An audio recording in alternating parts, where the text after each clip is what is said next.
Yusuke, tomorrow is Friday night, so let's meet up after work and go for a drink. Oh, Kazushi, I'm sorry, but I have something to do tomorrow night. What's wrong? You finally got a girlfriend? No. That's not it. Oh, is that so? What's wrong? Actually, I was invited to a party by a junior from college. You. Oh, I turned him down at first, but one of the party members I finally got together couldn't attend due to family circumstances. So the junior who was in charge of organizing it begged me with tears in his eyes. I said yes on condition. Condition? My true identity? Oh, that's what you mean. I remember being asked to a party a long time ago, and when I honestly introduced myself, I ended up getting harassed by a troublesome woman. Yeah, that's what I mean. Oh, that's right. The female members of the party are apparently the receptionists from Company A. Wait, how many receptionists from my company are attending? 3. So 3 out of 4 are attending the party. Huh? It's increased to 4 people. When I last visited Company A, 6 months ago, there were 3 people, right? Actually, 2 of the 3 people quit one after another 5 months ago, and since we were already running on a tight budget, we hired 1 more person. Right now, the 4 of us, including the one who was there from the beginning and the 3 new employees, are rotating the reception duties. That's right. By the way, Yusuke, it's been decided that you'll keep your true identity a secret during the meeting. Well, it's a bit much to suddenly reveal it to someone you've just met. Then, I have a favor to ask of you. What is it? Can you tell me what the reception area looks like after the meeting is over? Sure. Why? I want you to see it without going undercover, so tell me the details later. Okay. I'll keep an eye on you. The meeting started the next day. Yusuke, thank you. We exchanged line ids, so I sent it right away. Oh, and Rumi. I didn't realize that the rule was to exchange contact information with all the participants so soon after the meeting started. Well, whatever. If you don't like it, you can just block them. More importantly, Yusuke is handsome. Ha, thank you. By the way, since we're in the middle of a dating search right now and he's sitting right in front of me, it'd be nice to enjoy a private conversation without having to use line. Ha. What do you do for a living? I'd like to know more. As I said when I introduced myself, I'm just an ordinary office worker. But if he's dating us, a beautiful woman who works as a receptionist at a company, he must have some decent qualifications. How much do you earn a month? Even if your salary is high, is it okay to ask someone you're not even close to that kind of thing? Just tell me.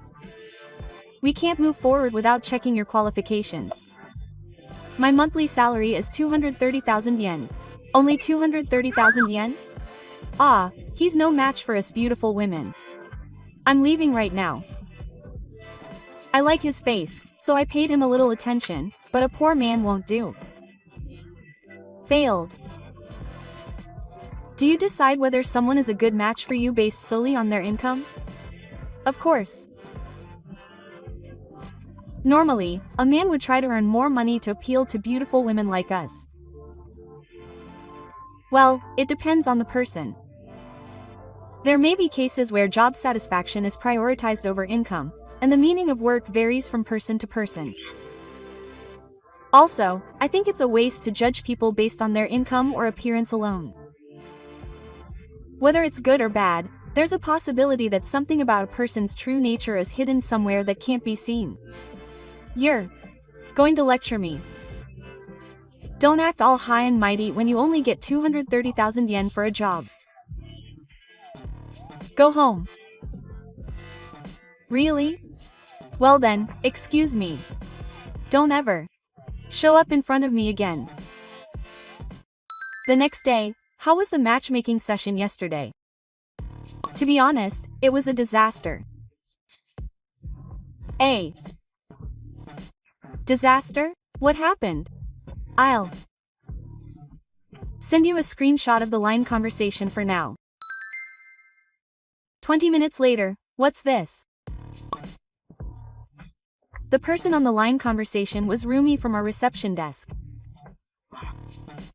I couldn't tell from the line conversation, but she even threw beer at me as I was leaving.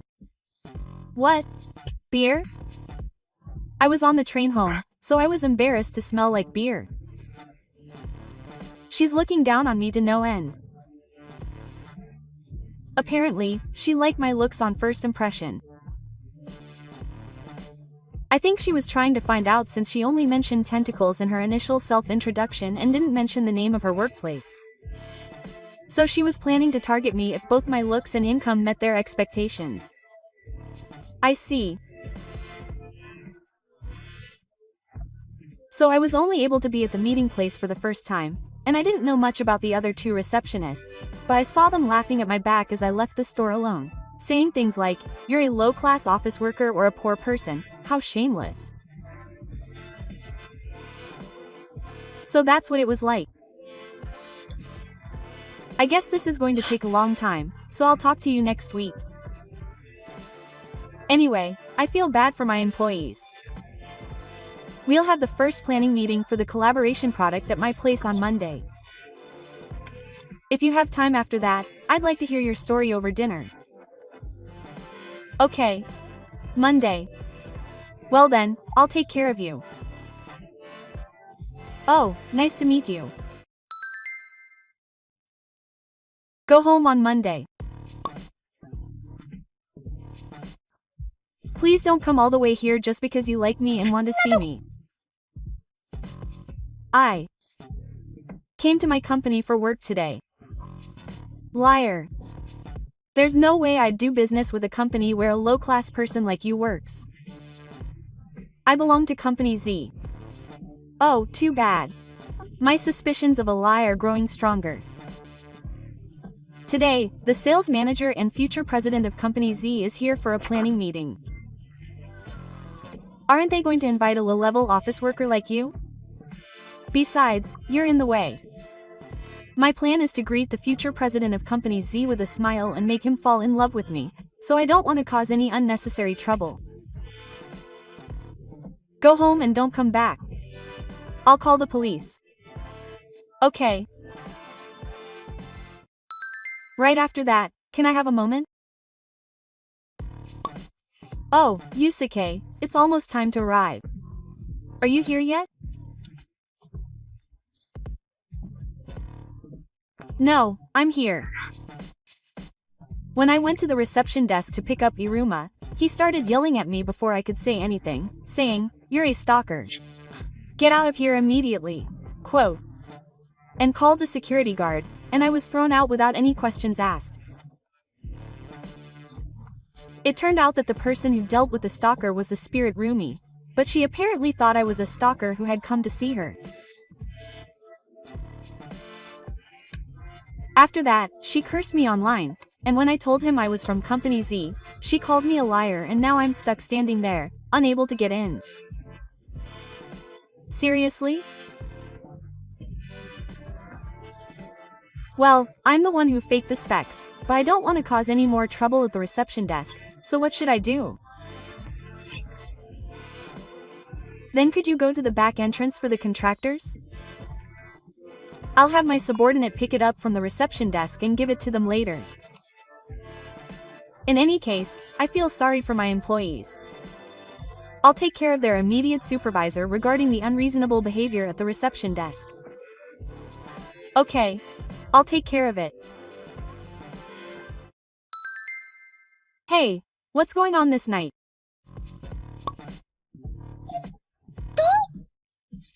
Question mark. What do you mean? My boss got really mad at me at work today and told me to choose between being fired or being hired. Apparently the other two are in the same situation as me. Now that I think about it, I heard that the president of our company told you guys off in person. Did you tell on us? I don't need to say anything, but it wasn't just your attitude that was the problem. I didn't know that Yusuke was the former president of Company Z, so it can't be helped. Why did this happen just because I, who didn't know, said something honest? A little bit? You kept making condescending remarks about people based on their income and position. I don't think it's fair to call it a little bit. That alone would be problematic for a receptionist, and then you threw a plastic bottle you had in your hand at me. I managed to avoid it, but if I had been injured, I would have filed a complaint. Because it wasn't you, Yusuke. I was really surprised to hear that you were the current president of Company Z. If you had told me properly at the time, what happened this afternoon wouldn't have happened. That's a different point. What I'm saying is that that kind of behavior is not acceptable, regardless of the other person's position. Also, why did you hide the fact that you were the current president in your introduction at the meeting? You have amazing qualifications, so you should have just said it out loud. When I introduced myself honestly at a meeting I attended before, it caused a lot of trouble. It was a lot of trouble. At one point, I was so obsessed with a woman who was so enamored with the title of president that it wouldn't be an exaggeration to call her a stalker. And at the meeting the other day, I was just there to make up the numbers because the organizer begged me to, and I had zero intention of getting a girlfriend, so I gave a typical self-introduction without lying. That's right. Now that I think about it, it's because of that obsessive woman that I'm in this situation. It feels like I'm just shifting the blame, but the obsessive woman in question is your older sister. I recognized her last name and face, so I checked with someone and found out. As expected of sisters. You're similar in that you judge men not just by their looks, but also by their specs. What, are you kidding me?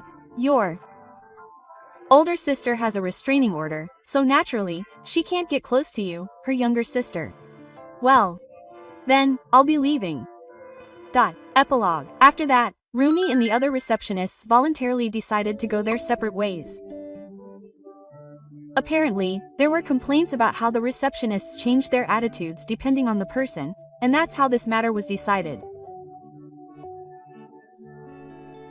In particular, the HR staff were sighing that Rumi was pretending to be about 100 different people during the entrance exam. And then, undeterred, she decided that her strength was her beauty, and this time she pretended to be a cat and tried to take the entrance exam, but she failed miserably every time. It seems that she has been blacklisted since the sword incident. Rumi, who has run out of savings, is said to be working at a job that she once laughed at as low level.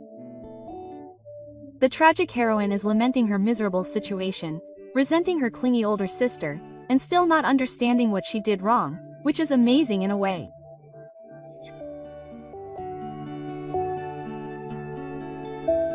Thank you for watching. Please rate the video and subscribe to the channel. See you in the next video.